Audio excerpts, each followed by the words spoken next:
Good afternoon, everyone, and welcome to Star Wars Headlines with our editorial, editorial director of Star Wars content, Mike Celestino. I'm Rebecca Mosley. We're here to talk about the latest Star Wars news and comics and merchandise. And I guess, Mike, to start things off, you've got a little something you want to show everyone, huh? Yeah, so I go to Target. I live by a Target in Burbank, and I go there every once in a while just for regular shopping purposes. And I often check to see if they have any Star Wars stuff that's fun. And they rarely have Black Series figures that I want. But last night I did find this is Antok Merrick. He's a rebel pilot from Rogue One. I did not have him already, so I'm gonna go ahead and open him up. While you do that, I'm gonna say bright suns to Mike Farnham. Thanks for joining us, Mike.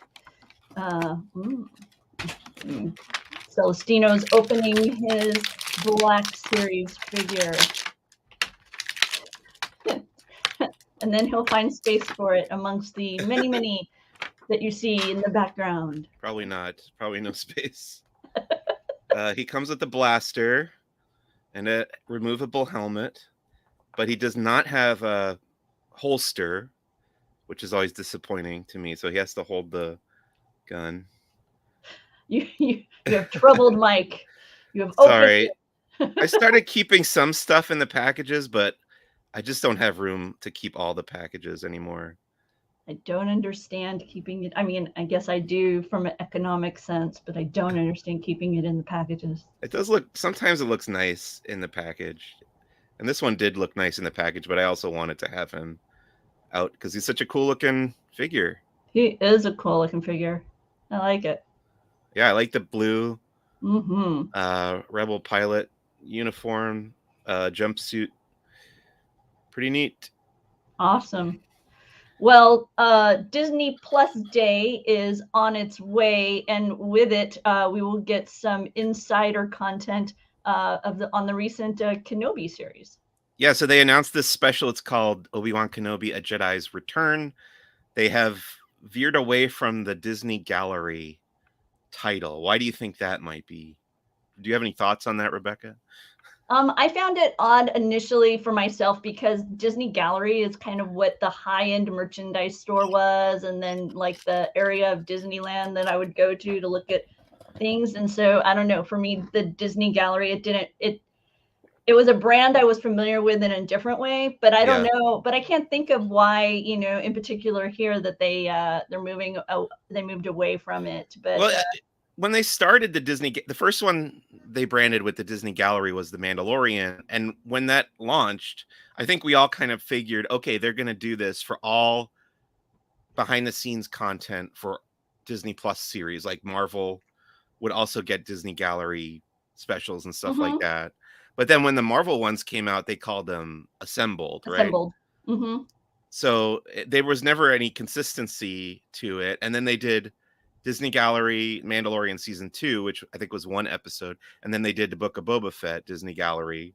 So it was just the Star Wars titles that were getting this Disney Gallery branding, which doesn't really make sense. So I'm thinking they kind of realized that, and now we're getting now this one is a different approach. But I did see people confused by that because I think the announcement initially made it kind of look like maybe they were doing a second season of the Obi-Wan Kenobi show.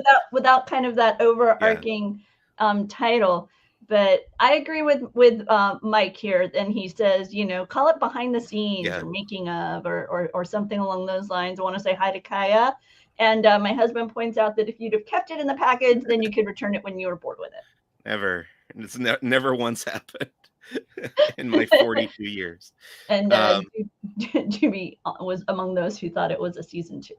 So. Yeah, I saw that a lot, actually, when I was looking at all the social posts and stuff. A lot of people thinking at first glance it looked like season 2. But then, of course, if you read any part of it or look at the camera crew in the background there by the Lars homestead, Oh no, but in fairness, if you just saw this at the bottom, right? Obi Kenobi, A Jedi's Return. That's a conceivable tag for season 2. So Yeah, it's interesting. Yep. We'll have to see. We'll have to see if they come up with a overarching name for this moving But forward. that's 2 weeks from now, right? Yep. September 8th. Yep, it 2 is. weeks from tomorrow. Yes, We'll get yes, that. it is. I know because I'm preparing to travel. Star Wars Jedi Fallen Order video game series. We'll get a 2-book tie-in. Yeah, so there's so this Jedi Fallen Order video game came out a few years ago. Everybody, or most people, seem to really like it. It was a big hit. Now they're making a sequel called Jedi Survivor, but we're getting 2 books that go, well, one is a novel that takes place between the 2 games. I think it's called Battle Scars, if I'm remembering that right. Pull it up. I think it should be down there further. Yeah, Battle Scars, right. If you scroll up, there's like a temp cover of it there.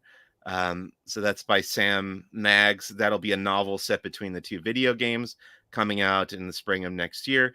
And then also they're releasing a art of book, the art of Star Wars Jedi Survivor. So kind of behind the scenes of the video game, the concept art and stuff like that. So that will be pretty good. I think a lot of people are into these games. I did like the Jedi Fallen Order game. So next year will be big sequel to that, and a lot of tie-in merch and stuff. I have the Cal Kestis figure right here behind me on the shelf. Cool. In the package. See, I never took that one out because I liked how it looked. Kaya, I know you were watching during the walk and talk that happened last hour. Yeah, our correspondent Jeremiah, he was at Magic Kingdom, strolling the park, and my husband was here at LP headquarters talking to him from the booth. But Laughing Place covers the entirety of the Disney company. It's an enormous umbrella. So while we were at the parks earlier in the day, we are now talking about Star Wars and the latest news within the Star Wars universe under that enormous Disney umbrella. So hope you stick around for that. And if not, we'll be back in Disney Parks next week. And we talk about Disney Parks Mondays at 4 right here on this YouTube. But for now, it's Star Wars headlines, and we've got some Rogue One news. Yeah, so last week we talked about the return of Rogue One to IMAX theaters, and this week we found out that it's also coming to El Capitan Theater, which is not an IMAX theater, but it is Disney's flagship theater here in Southern California on Hollywood Boulevard in Los Angeles. I go to El Capitan all the time. Love it. Love their presentation. They always have some cool displays of costumes and stuff like that.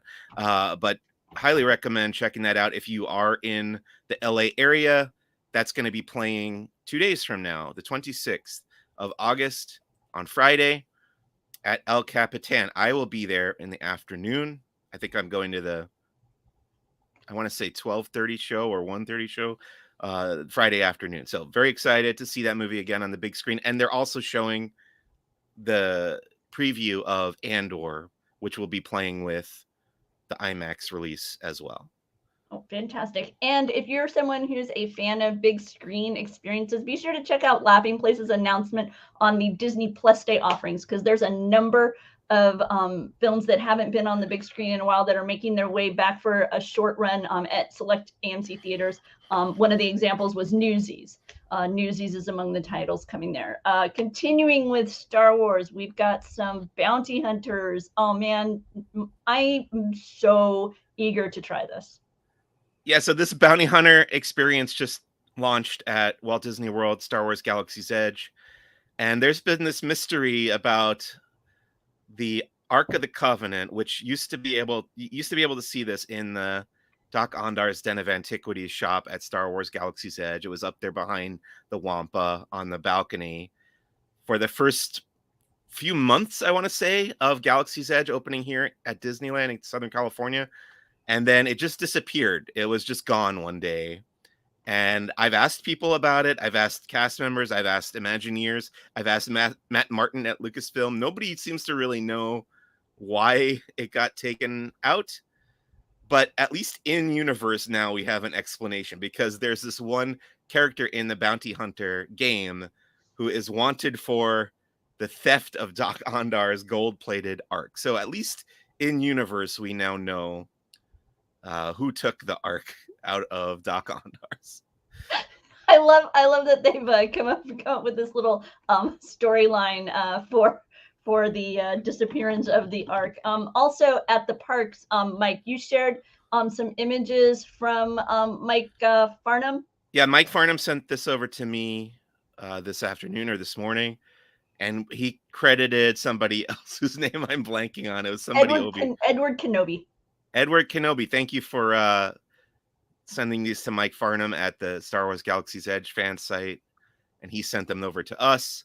That the R2D2 or the Astromech R2W50 droid has been spotted at Galaxy's Edge in Orlando, celebrating the 50th anniversary of Walt Disney World with the blue and gold colors there.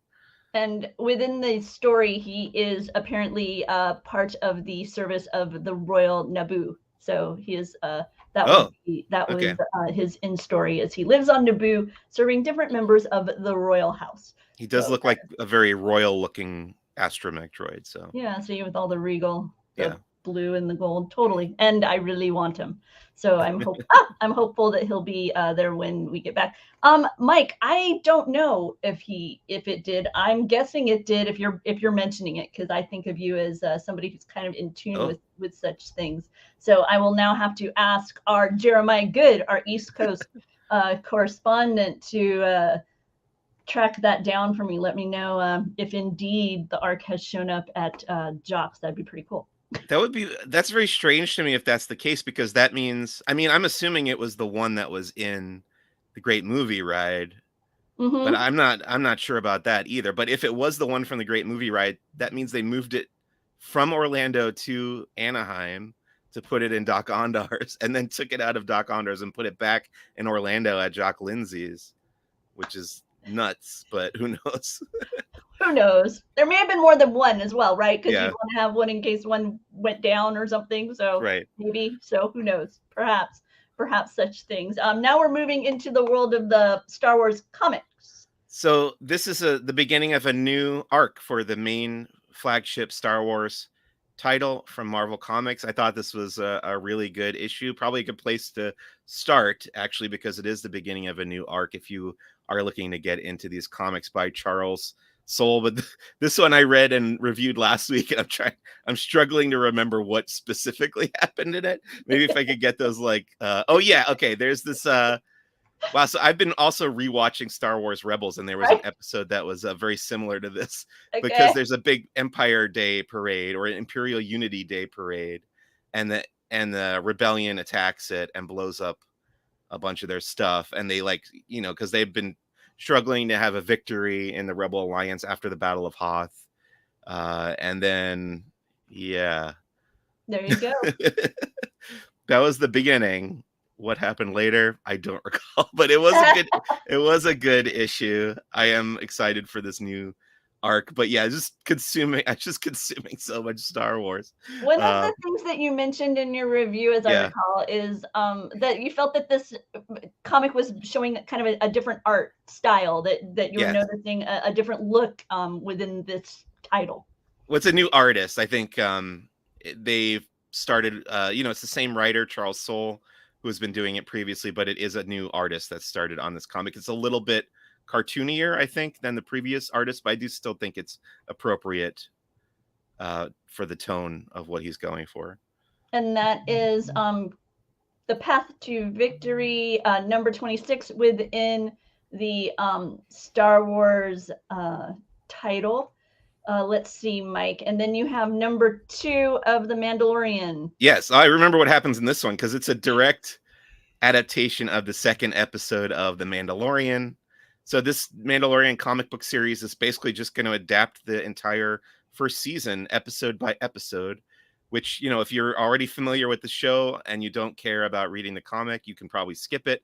But I'm not usually the kind of person who likes adaptations, but I'm enjoying the art so much. I really like the illustrations, and this issue and episode are largely dialogue free, so it's really all about the art in this one. And I think if you want to see that episode entitled The Child, but now it's drawn instead of live action, I would recommend picking that up, or just wait till the trade paperback comes out and get the collection of all of them. But I think they're doing a good job, just kind of adapting this TV series into a different medium. And continuing with comic book, you said that there's a title, Hyperspace Stories. Yeah, so I just read this. This just came out today. I just read it before the live stream. So this is kind of the replacement for Star Wars Adventures, which was the comic that was targeted at younger audiences coming out of IDW. So now it's gone back to Dark Horse Comics, who used to make Star Wars comics from like the 90s all the way up until Disney bought Lucasfilm in 2012. So now Dark Horse is making new Star Wars comics again, even though Marvel is still making the main Star Wars comics. They get to do, over at Dark Horse, they get to do the ones that are targeted at younger readers. And this issue is all about Obi-Wan, Anakin, and Padme during the Clone Wars, going on this one mission to rescue this Wookiee family of they're like politicians, Wookiee politicians or ambassadors to this one planet, and the Trade Federation gets involved. There's some battle droids. Yeah, Dark Horse is back. It's pretty exciting. I've been reading some old Dark Horse Star Wars comics, so it's fun for them to get back in on the action. But this is a fun issue. If you like the Clone Wars era, if you like these characters, you're going to have fun with this one. And the cool thing about Hyperspace Stories is that every issue is going to be pretty much different characters, a different story. They can jump to any point in the Star Wars timeline, and they don't have to, it doesn't have to be a big like ongoing epic tale. It's just these kind of one-shot standalone stories, which is a different approach that I like. You don't have to get too heavily invested in it. You can just pick it up and read it and enjoy it. But that's Hyperspace Stories. There's two other comics that came out today that I have not had the chance to read yet. No, I was gonna say, I wasn't sure if you wanted to go ahead and mention. I'll just mention, that you're getting ready. Dr. Aphra number 23 and Darth Vader number 26 also came out today. I'll be writing reviews before the end of the day on laughingplace.com. So be sure to check out Laughing Place for Mike's reviews. There's a Choose Your Destiny Sweepstakes. It's one of those where you follow an Instagram account. I believe it is Star Wars Choose Your Destiny. Let me double check that down here. Yeah, at Star Wars Life account. You follow the at Star Wars Life account, and you find out if you're team light side or dark side, and you have the opportunity to win a 5-night stay aboard the Halcyon. You'll build your own lightsaber. So we wanted to make sure that you are aware of that sweepstakes offering. There's also a board game that we reviewed. Are you a Villainous player? I can't recall if you tackled this particular board franchise. Just really quick, I want to clarify. It wasn't a 5-night stay aboard the Halcyon. It's a 5-night stay at Walt Disney World, which includes 2 nights at the Halcyon. Because Thank you. No, that's right. Right here it does that. 5 nights at Walt Disney World. It includes the stay aboard the Halcyon. So thank you for the clarification. But you do get the trip on the Galactic Star Cruiser, and you also get to build, included in the prize is a build your own lightsaber at Savi's workshop at Galaxy's Edge. Anyway, what was the next piece was about Villainous. I have never played Villainous. I don't. Alex was the one who played and reviewed this. I've never tried the game. Have you played it? I have not played any of the Villainous franchise. I know it's very popular, so I wasn't sure. I know that you are I'm not a board game person, so I thought maybe in your various board games. But Alex does a nice, thorough review offering images from the board game. You can see here the various Sith individuals that you can use along the board game itself. Among the elements that he highlights is things like Kylo Ren. He talks about how he has this internal battle of the light side and dark. And so you have these various tokens that you have to be dealing with during the game. And it says to complete his objective, he will have to earn and spend ambition. And that's apparently tokens that you earn during gameplay that you can trade for actions within gameplay.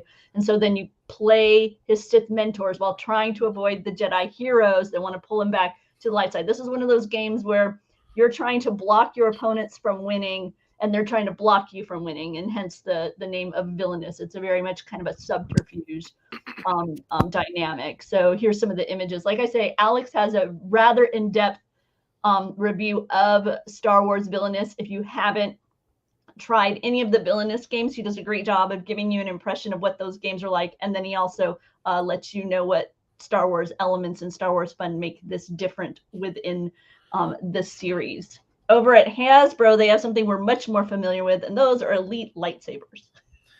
Yeah, so I actually have this. I should have brought it over here for the review, but they sent me this a couple years ago, the Darth Revan Force Effects Elite lightsaber. It's really, really nice. I was comparing it to the Savi's Workshop lightsaber that I built, actually, and I think I like this one a little bit more as far as like the sounds and the light effects go. Like when you ignite the lightsaber, it has a much smoother action of igniting. Like the animation of the light emitting from the blade is much smoother. Rather, in the Galaxy's Edge one, it kind of goes in sections, you know. Okay. So I really like this Darth Revan lightsaber, and it's being reissued. I guess it must have sold well when it first came out. Yeah, there's my video review. There it is. I think we've talked about this recently before. Yep. I don't know why. I think because we knew this okay. was coming, but now it is here, so we want to make sure that people do not miss out on this beautiful saber. And once again, because of the journey of this particular individual, there is the ability to transition the colors, as I understand, Mike.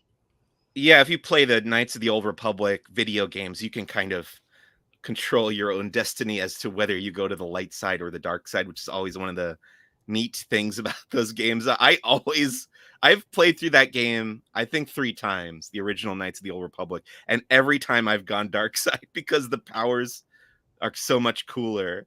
I've probably talked about this before too, but there's this one power called Destroy Droid in that game that it just gives me a giddy thrill every time. Like if you walk into a room and there's a droid that you have to fight, you just basically click Destroy Droid and you just like blow him up with the Force. It's so cool. You have to build up to get that. Obviously, it's like an advanced power that you get later on in the game, but I just always loved that power. I am getting Knights of the Old Republic again. They're doing a reissue of the original game from Limited Run Games. I'm waiting for it to be delivered, but when I get it, I'm gonna make myself go to the light side this time when I play it because I have never experienced that. I've never tried it, so I'm assuming hopefully there's powers that are cool, that are the equivalent of the cool dark side powers.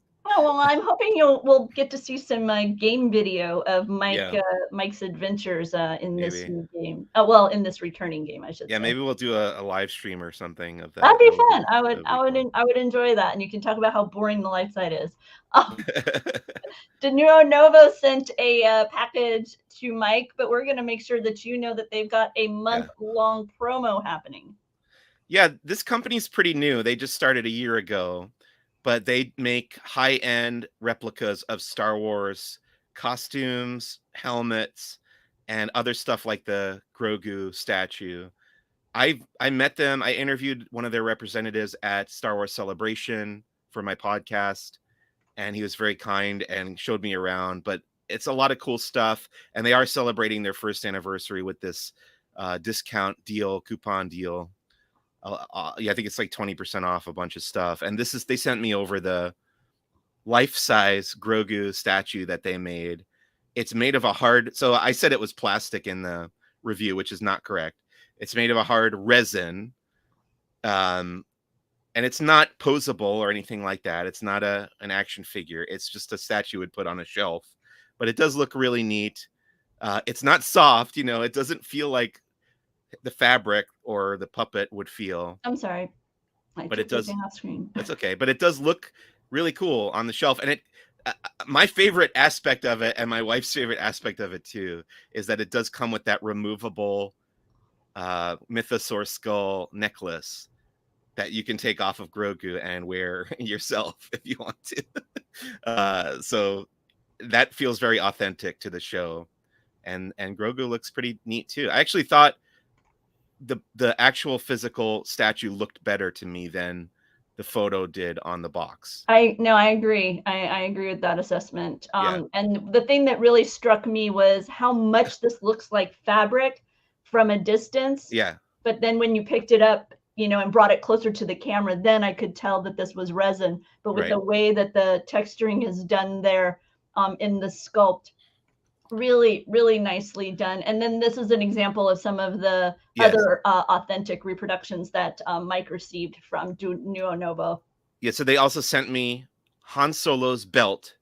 I think it's from the Empire Strikes Back costume, which I never really paid attention to what the belts look like, but I guess this is an authentic reproduction of Han Solo's belt, which is it's very nice quality. And then also the patch for the First Order insignia there, which was way cooler than I was expecting. It's not, you know, sometimes you get these patches and it's just like a flat image. This one has all sorts of textures to it. And it feels like it's right out of the movie, honestly. Awesome.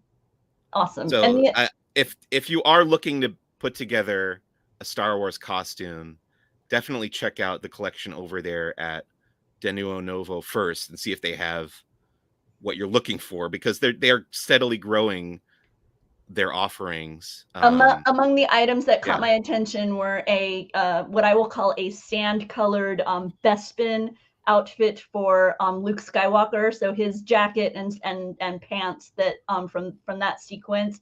They also have as you've mentioned, Han Solo from Empire. And then if you are someone who wanted to have a stormtrooper uniform, they do have kits. So they give you an idea of what size individual the kit would be for, and then they send you all those molded pieces, and so you can, in essence, build yourself your own stormtrooper uniform. So if that has seemed out of reach, not possible for you, they do have a kit that's a bit do-it-yourself, but like I say, with the real strong foundation there from Denuo Novo. Now, with that, I know getting into the 501st Legion, you have to have built your own armor, I believe. I don't know if that would qualify you for being a part of the 501st. I did not deeply investigate to find out. I wondered that myself, but it was pretty cool. And as Doobie points out, I too am super excited for the cosplay at D23. I'm really looking forward to seeing what people come up with. Speaking of D23 Expo, Rock Love Jewelry has offered a little sneak peek at some of the items. They're going to be there at booth 2950, and they also say that these items will be available online over the course of those specific days of the expo. But we've got an Ahsoka Tano blue kyber crystal. You may recall that Anakin kind of tweaked her green saber to blue that's my memory of the story. I don't think I'm swapping it. And then they also have an Inquisitor Reva red kyber crystal necklace. They also are going to be releasing a couple of those beautiful crafted sterling silver rings, one for those helmet rings, one for Fennec Shand, and the other for Sabine Wren. So be sure to follow Rock Love, Laughing Place at Disney Merch Store, our Twitter, for our merchandise coverage. We'll keep you abreast of the upcoming expo specific releases coming from so many different companies. Let's see, Mike, continuing with Star Wars, we've got Andor's on the way, and I guess they've been releasing some clips and further info. Get us excited. So yeah, they put out a new clip today. I also put up the first entry in a series we're going to be doing about the Andor press conference, which was not an interview, but quotes from what Diego Luna, the actor, had to say during the press conference that I was lucky to attend virtually over the internet a couple weeks ago. So it's got a lot of nice quotes from him. And then the clip that went up today, it's pretty fun. Looking forward to the show. I'm not allowed to say much more about it yet. Right.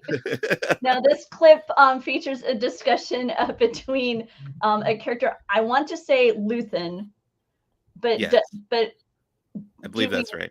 Okay. And so it is a clip from the upcoming series, and you can find more information about it and a link to the clip itself, which I believe to be on the Star Wars YouTube account right here at Laughing Place. As And we we should begin, say, like, I will have a lot more to say, and we'll have a lot more to say about Andor after D23 Expo. I think it's a yeah, good no, time to look for that. we Yeah. Laughing Place offers recaps of Star Wars Disney Plus content, so you will see plenty of Andor coverage. Oh, hey, Mike checked.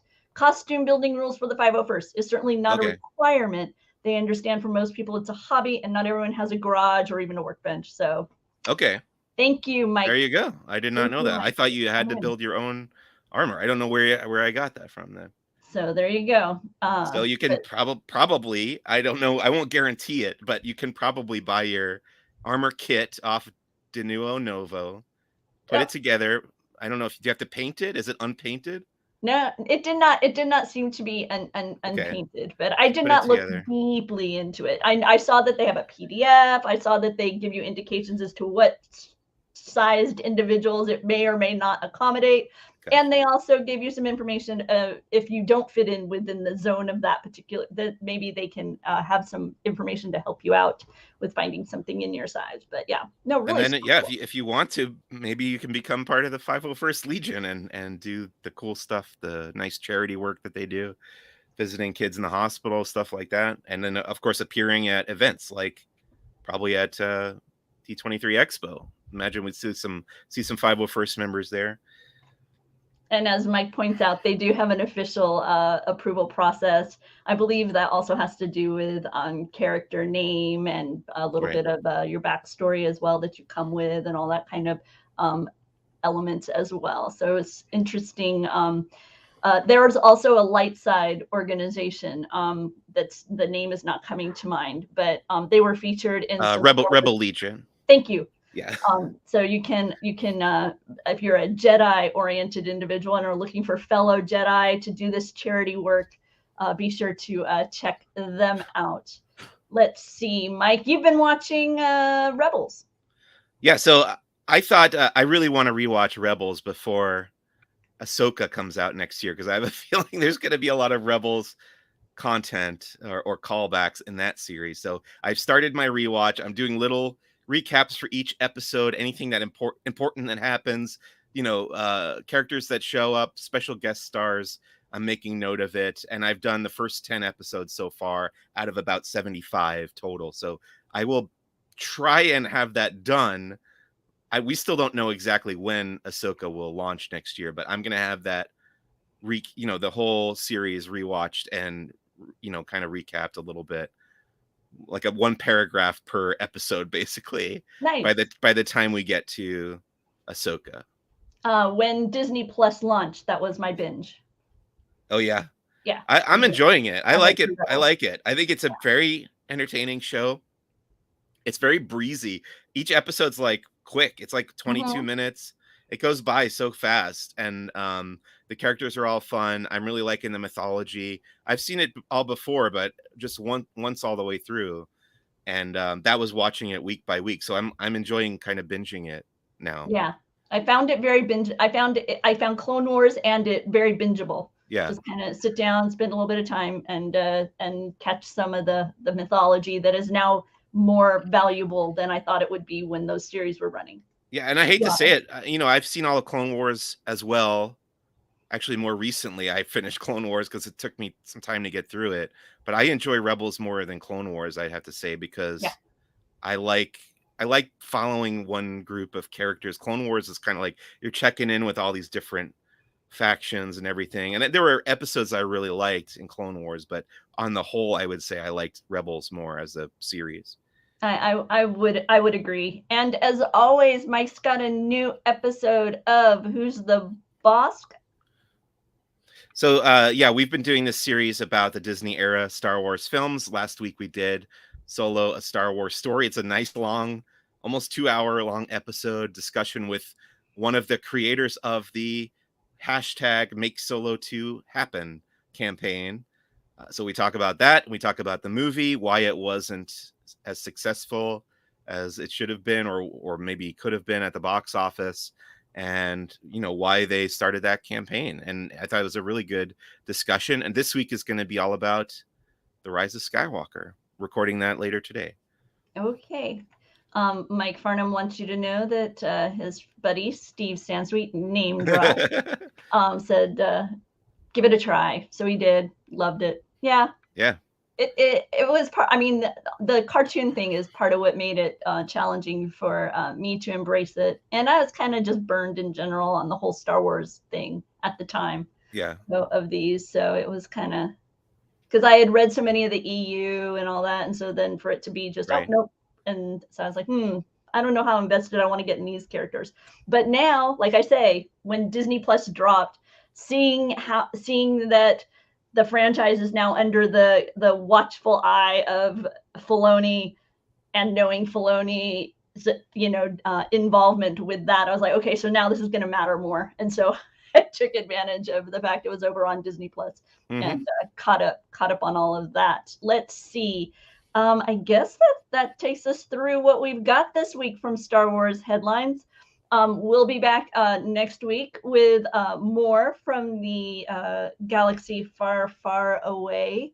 In the meantime, Mike, other than, I know you have some comic reviews, you've got this Who's the Boss coming. I know you have a gazillion other things on your plate. Anything you want to let people know is coming, or no? I mean, it's so hard because I never know whether or not to ask, because I know sometimes it's like, nope, I can't.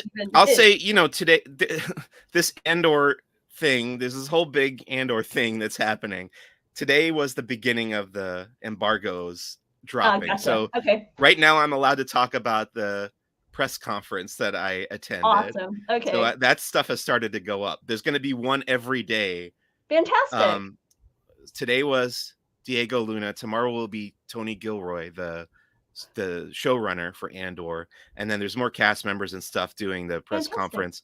I put all their quotes together. Those will be coming out on laughingplace.com. And then, stay tuned later in September. Way more Andor stuff. But before then, it's going to be D23 Expo. That's going to be the big thing in 2 weeks from now. It's really creeping up on us. Yep. And there's going to be so much happening. Visit the Laughing Place booth. And hopefully we'll get some big Star Wars news out of the Lucasfilm presentation. I will be in the room for that. And super, super excited. For sure. Well, I guess that's it for this week. Thanks, everybody, for joining us. We will see you next time. Bye. Bye.